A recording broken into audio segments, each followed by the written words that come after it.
Oh, aleluias. Como é bom, estamos aqui nessa noite, numa reunião de amigos. Juízes, capítulo de número 6. Falei que eu não ia falar o nome de ninguém, mas tem que falar o nome de Nilda. Você deixa a Nilda sentar na minha cadeira, Elisete? Ô, glória. Juízes, capítulo de número 6. Eu confesso que é congresso de irmãs e no meu coração eu queria trazer uma outra palavra, uma palavra de um conteúdo mais feminino, até sobre o tema que eu havia visto no cartaz do Face, mas o Senhor falou forte ao meu coração e eu não posso deixar de falar aquilo que o Senhor quer falar ao seu povo. Juízes, capítulo de número 6. Quem achou, diga amém. Amém. Amém. Diz assim o texto sagrado. Está todo mundo ligadinho, irmão? Quem está ligadinho, diga glória a Deus. Quem quer ir embora agora, diga aleluia. Está vendo? Tem gente ligadinho. Tem que ficar ligadinho. Glória a Deus. Ligadinho. Juízes, capítulo de número 6. Diz assim o texto sagrado. Fizeram os filhos de Israel o que era mal perante o Senhor. Por isso o Senhor os entregou nas mãos dos midianitas por 7 anos. Prevalecendo o domínio dos midianitas sobre Israel, fizeram estes para si, por causa dos midianitas, as covas que estão nos montes, e as cavernas, e as fortificações. Porque cada vez que Israel semeava, os midianitas e os amalequitas, como também os povos do Oriente, subiam contra ele. E contra ele se acampavam, destruindo os produtos da terra até a vizinhança de Gaza. E não deixavam em Israel sustento algum, nem ovelhas, nem bois, nem jumentos, pois subiam com os seus gados e tendas, e vinham como gafanhotos em tanta multidão que não se podiam contar, nem a eles, nem os seus camelos, e entravam na terra para destruir. Assim Israel ficou muito debilitado com a presença dos midianitas. Então os filhos de Israel clamavam ao Senhor. Então os filhos de Israel fizeram o que, igreja? Clamaram ao Senhor. Diga mais forte. Então os filhos de Israel fizeram o que? Clamaram ao Senhor. E tendo os filhos de Israel clamado ao Senhor por causa dos midianitas, o Senhor lhes enviou um profeta que lhes disse: assim diz o Senhor Deus de Israel: eu é que vos fiz subir da terra do Egito, e vos tirei da casa da servidão, e vos livrei da mão dos egípcios e da mão de todos quanto vos oprimiam, e os expulsei de diante de vós, e vos dei a sua terra. E disse o Senhor, e disse: eu sou o Senhor, vosso Deus, não temais os amorreus, em cuja terra habitais, contudo não me deste ouvidos. Então veio o anjo do Senhor. Quem veio, igreja? O anjo do Senhor. Então veio o anjo do Senhor e assentou-se debaixo do carvalho que estava em Ofra, que pertencia a Joás Abiesrita. E Gideão seu filho estava malhando trigo no lagar, para o pôr a salvo dos midianitas. Então o anjo do Senhor lhe apareceu e lhe disse: o Senhor é contigo, homem valente. Agora nós vamos substituir a palavra homem por mulher, porque este texto é profético para nós nessa noite. Vamos dizer então a parte B todos juntos: o Senhor é contigo, mulher valente. Põe a mão no ombro da pessoa que está ao seu lado e diga: o Senhor é contigo, mulher valente. Aproveita que você está com o braço estendido no ombro dela ou dele, aproveita e dá um empurrãozinho e diz assim: vai! Isso. Eu vou dar mais uma chance, que teve gente que ficou com medo de machucar o irmão. E tem que dar um solavão para ele se ligar. Eu vou contar de 1 até 3 e você vai dizer para ele como que insiste. 1, 2, 3, vai! Vai, porque o Senhor é contigo. Quem acredita nessa palavra? Quem acredita nessa palavra? Oh, aleluia! Senhor nosso Deus e nosso Pai, estamos diante da tua santa e bendita palavra. Fala ao nosso coração como tu queres, e que nenhum atrapalho, nenhum espírito de confusão que gosta de tirar a nossa atenção, espíritos de inquietude ou obras infrutuosas da carne, nada Senhor, tenha poder, Senhor, para intervir, ó Deus, no desejo que nós temos e que precisamos de ouvir a Tua palavra. Fala conosco e seremos sarados. Ministra sobre nós e nos sentiremos direcionados, impulsionados. Fala ao nosso coração e não temeremos nem mal e nem homem algum, porque saberemos que o Senhor é conosco quando se manifestar na Tua palavra. Em nome de Jesus, quem concorda com esta oração, diga amém. Aleluias. Oh, glória a Deus. Oh, aleluia. Esse negócio é muita foto, gente. É muita filmagem. Não dá não. Diminui esse negócio aí. Amados, escute isso aqui. A gente fez uma leitura um pouco mais extensa, porque caso tenha alguém aqui nessa noite que não conheça bem o texto sagrado, já ficou ambientado com a palavra, porque a gente já fez uma leitura para que todos que estão aqui possam compreender do que é que nós estamos falando. A Bíblia vai dizer que os filhos de Israel fizeram aquilo que era mal aos olhos do Senhor. Os filhos de Israel pecaram. E todos nós, na verdade, pecamos. Não foi isso que o autor da palavra diz quando fala sobre a queda de Adão?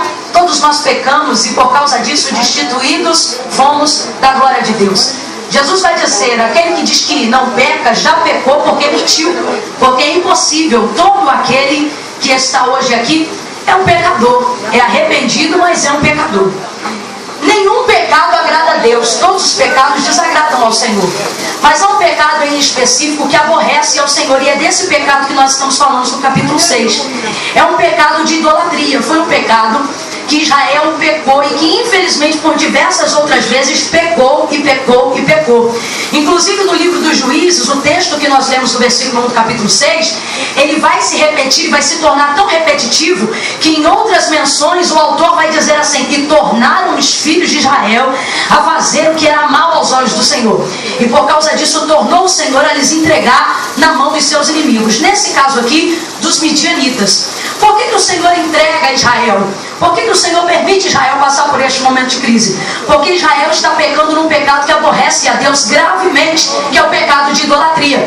Israel agora, que é a nação eleita, que é a menina dos olhos de Deus, que é quem foi chamada pelo próprio Deus para ser seu povo santo, nação eleita e adquirida, agora está queimando incenso nos altares de Baal e Baalins, deuses também adjuntos a Baal.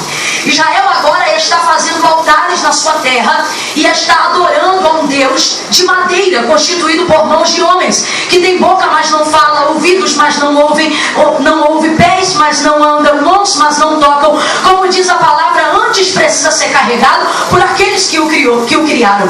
E isso aborrece ao Senhor, porque Israel é amada do Pai. Então a Bíblia diz que agora, por causa disso, o Senhor vai entregar na mão dos midianitas. Mas se formos avaliar mais peculiarmente o texto, nós vamos ver que a palavra entregou poderia ter sido substituída pela palavra emprestou. Por que emprestou? Porque na verdade Israel não perde, Deus não perde Israel para ninguém, e também não entrega e não dá Israel para ninguém. Israel é do Senhor. Por que eu digo emprestou? Porque Deus se irou com Israel. Deus estava irado, irmãos, e que Deus nos livre de sua ira, que possamos fazer diferente da mulher de Ló, que preferiu o juízo ao invés da misericórdia. Que você nunca suscite a ira de Deus, porque Deus não tem peninha de ninguém. Deus é justo e justíssimo, e aquilo que Ele tem para fazer, Ele fará. Quer chore, quer não chore, Ele fará. E agora Israel está chorando, Israel está empobrecida, Israel agora está vivendo em covas, em fortificações e em cavernas. Por quê? Por causa do seu pecado. Israel agora está afastada do querer de Deus, tudo por causa do pecado, da idolatria. Porque Deus é muito bom, é muito maravilhoso, mas a sua glória Ele não divide com ninguém. Deus não aceita que sua glória seja dividida com ninguém.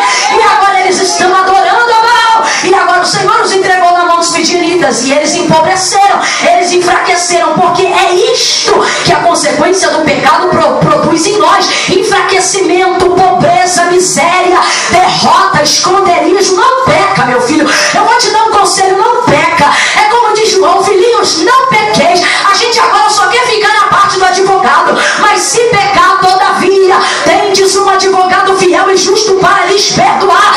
Aquele que confessa alcança misericórdia. Glória a Deus, amém por isso. Mas pelo amor de Deus, não peca. É melhor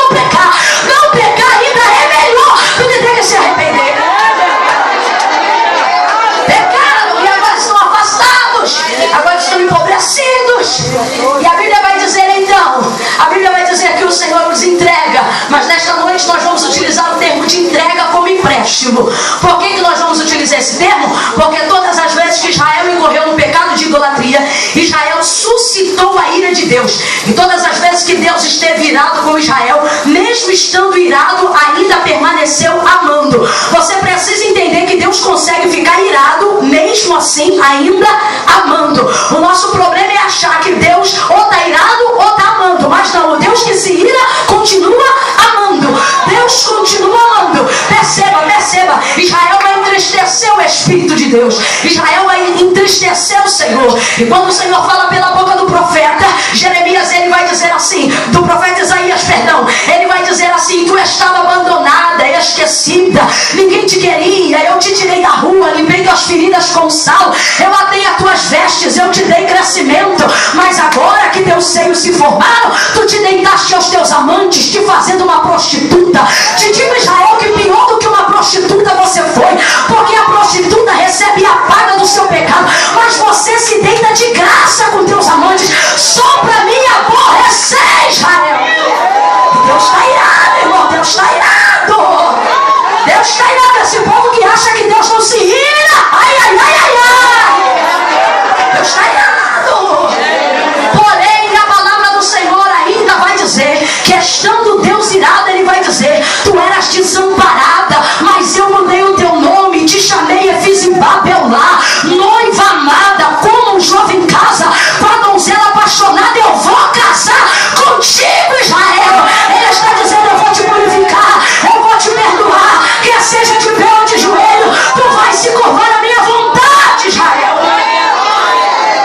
Em uma outra passagem, se eu não me engano, pela boca do profeta Jeremias, quando ele leva ao povo uma palavra de convencimento ao arrependimento, ele vai dizer: Israel, você me irou, você me traiu. Em outras passagens ele vai dizer: eu plantei a tua semente numa terra boa, eu te fiz fortalecer, eu te fiz crescer, a terra era boa, o adubo era bom, a semente era boa, a água era boa. Contudo, quando tu cresceste, tu se tornaste e tu me deste vides amargas. Como é que você conseguiu isso, Israel?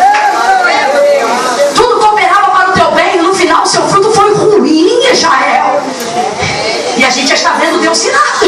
Porém, o mesmo Deus que está irado continua amando Israel. E ele vai dizer assim: mas com mão estendida e braço forte eu te segurei. Mas Camila, o que isso significa? Sabe o que Deus está dizendo? Até quando eu quero te deixar, eu não te deixo. Deus está dizendo: Israel, eu estou irado e você ainda não está vendo a totalidade da minha ira, porque eu estou te protegendo da minha própria ira, Israel. Mão forte, braço estendido, abre aspas, é como se Deus não quisesse segurar, mas você, fiel à palavra dele, continua segurando a si mesmo. Oh, meu Deus do céu. Oh, Jesus de Nazaré. Oh, Jesus de Nazaré. Aleluia. Por que eu digo emprestou? Porque a Bíblia diz que Israel só ficou na perca e na destruição dos midianitas enquanto estava deitado nos seus delitos e nos seus pecados. Você só vai empobrecer cada dia mais se você quiser. Você só vai se perder cada dia mais se você quiser. Você só vai se sujar cada dia mais se você quiser. Você só vai ficar cada dia mais podre se você quiser. Você só vai ficar cada dia mais escondido se você quiser. Você só vai ficar cada dia mais empobrecido se você quiser. Porque a Bíblia está dizendo que eles pecaram e foram entregues na mão dos midianitas. Mas o versículo de número 7 diz: tendo os filhos de Israel clamado ao Senhor. Isso aqui é lindo, irmãos. Pega na mão de quem está ao seu lado com carinho e ajude a pregar nessa noite. Diga para esta pessoa com sinceridade: eu sei pecar. Eu vou dar uma chance para a gente que não teve humildade para admitir. Pega na mão de quem está ao seu lado e diga para ele ou para ela: eu sei pecar. É a única coisa que nós aprendemos sem ninguém nos ensinar. A única coisa. Se tem uma coisa que ninguém precisa ensinar ao homem, é como pecar. Ele aprende sozinho. Eu sei pecar. Eu sei pecar. E enquanto eu estou pecando, eu estou errado. Enquanto eu estou pecando, eu estou empobrecendo. Enquanto eu não estou servindo a Deus como deveria, eu estou enfraquecendo. Enquanto eu não estou na posição que Deus quer,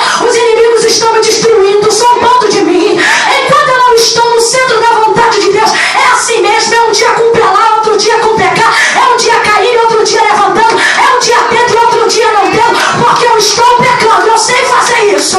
Mas pega a mão de quem está ao seu lado e diga: você que falou, arrependeu sem pecar. Agora sacode ele e faça o que Israel fez no versículo 7. Diga para ele: mas eu também sei clamar, eu também sei pedir perdão, eu também sei me arrepender, eu também sei jejuar, eu também sei confessar os meus pecados.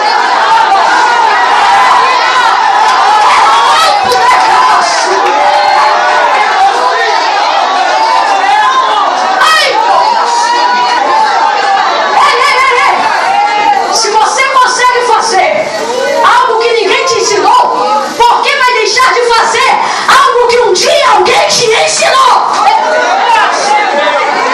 Se você consegue fazer o que ninguém nunca te mandou fazer, por que é que vai deixar de fazer o que insistentemente o Espírito Santo te manda fazer? O Senhor está dizendo nesta noite para mim e para algumas pessoas aqui: é tempo de tornar a clamar, é tempo de tornar a chorar, é tempo de tornar a pedir, é tempo de tornar a se humilhar. O teto dessa igreja vai sair hoje e nós vamos erguer uma nuvem de clamor ao Deus vivo. Se o meu povo que se chama pelo meu nome se humilhar, se humilhar, se humilhar. Sabe por que tem gente que não está recebendo mais nada? Porque chega na presença de Deus requebrando, como se jejum te desse autoridade para botar Deus na parede. Chega na presença de Deus e no monte, batendo o pezinho e dizendo: Deus, eu sou você. Vai continuar pobre, cego, vai continuar caído, vai continuar destruído pelos midianitas. Os inimigos vão continuar zombando na tua cara, porque se tu não te humilha diante de Deus, como é que vai acontecer? Se meu povo que se chama pelo meu nome se humilhar e buscar a minha face e se arrepender dos seus maus caminhos, eu, o Senhor, sabe o que ele está dizendo? Lembra que o Senhor sou eu, o Senhor, ouvirei, perdoarei os seus pecados, sararei a sua terra. Precisamos voltar a clamarmos nesta noite. Eu quero fazer um convite à igreja brasileira, irmãos. É tempo de voltarmos a clamar. Eu não estou falando de oração meia boca, caboquinho, não. Eu estou falando de clamor. Eu estou falando de um tempo de crise. Há algumas palavras que no tempo da crise foram declaradas de maneira audível. E para sair da crise, o clamor também precisa ser declarado de maneira audível.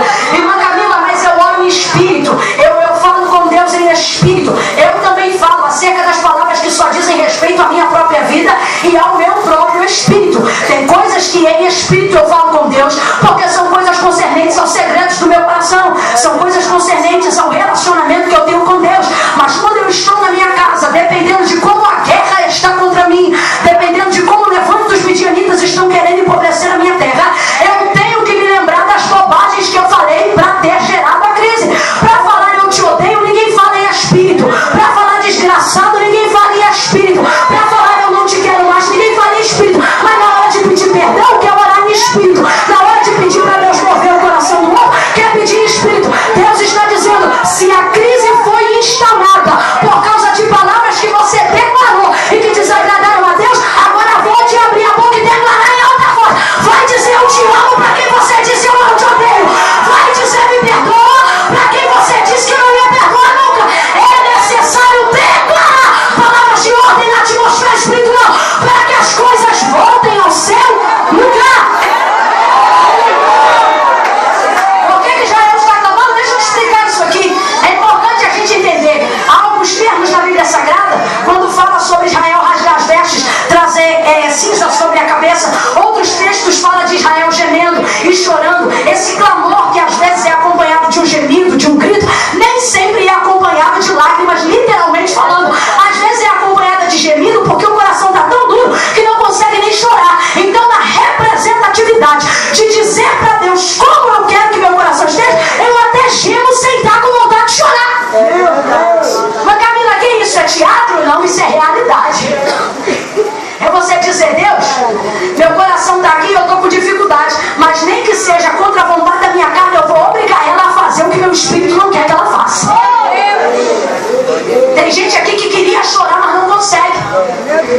E aí não vai orar porque não está com vontade.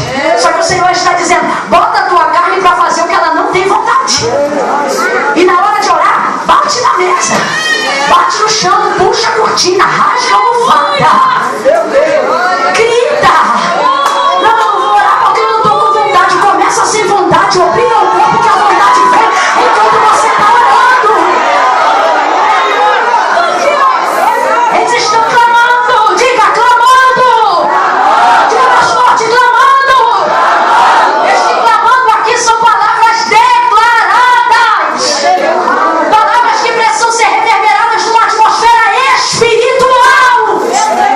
Há coisas que não podem se manter em tempo de crise, irmãos. Não dá para se manter em constante oração pelo Espírito. A gente até ora sem cessar no Espírito, mas em algum momento no meio da crise tem que acontecer o grito do clamor, porque é o grito do clamor que organiza as coisas, é o grito do clamor que coloca em ordem o que saiu do lugar, é o grito do clamor que traz existência a coisas que estavam fora da ordem.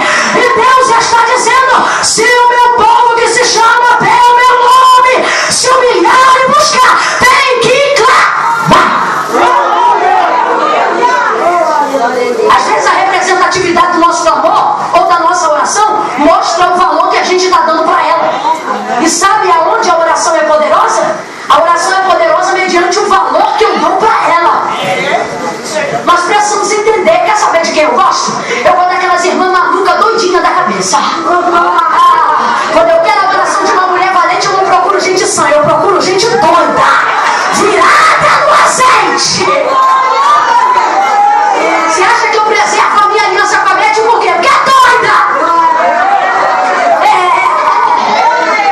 Rapaz, fala que a gente não tem ética, mas quando a coisa tá ruim, é na nossa boca que eles batem.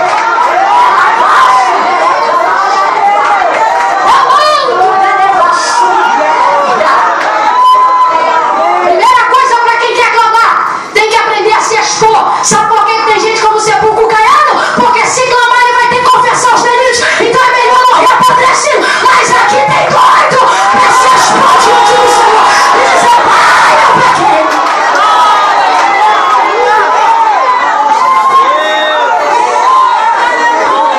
Igreja, precisamos voltar a valorizar o poder de um clamor. Pega na mão de quem está ao seu lado e diz, você sabe clamar. Solta a mão dele e olha para mim. E se tiver alguém hoje aqui que não sabe, vai sair daqui aprendendo hoje. Aleluia. Eu clamo ao Senhor. E nós precisamos entender o valor disso, gente. Meu Deus do céu. Oh, aleluia. Quem é que nunca começou uma oração de joelhos e quando viu já estava de pé, de mão estendida, da sala para a cozinha, da cozinha para o quarto, do quarto para o banheiro e vai passeando e gritando. E alguém diz assim, essa mulher é doida, mas capeta na casa dela não faz graça. É doida, mas não bagunça na cama dela. É doida, mas lá dentro de diabo não faz graça. É isso, o poder de palavras declaradas. Tem que declarar. Irmã, isso é determinismo? Não. Isso é palavra de ordem.